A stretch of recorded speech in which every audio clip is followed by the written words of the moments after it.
అఖిల భారత సిఐటియు 18వ మహాసభల సందర్భంగా నన్ను ముఖ్య అతిథిగా ఆహ్వానించినందుకు సిఐటియు రాష్ట్ర కమిటీ వారికి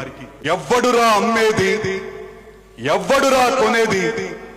అమ్మటానికి వాడెవ్వడు, కొనటానికి ఈడెవ్వడు, నడిమధ్య ఆ బ్రోకర్ వాడెవ్వడు అని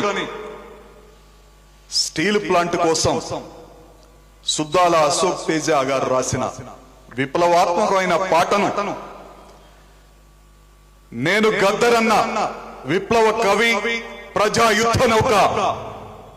అన్నతోటి నిర్మించిన చిత్రానికి ఆ పాటని బహుమతిగా ఇచ్చింది ఈ సిఐటి కమిటీ. అన్న కామ్రేడ్ నరసింగరావు గారికి, అయోధ్యరామ్ గారికి, సభాధ్యక్షుల వారికి